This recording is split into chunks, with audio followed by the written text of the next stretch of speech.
Today's topic is different words for the same thing in British English and American English.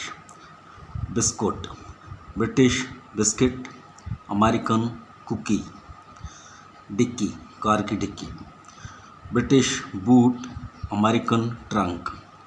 Bonnet, British bonnet, American hood.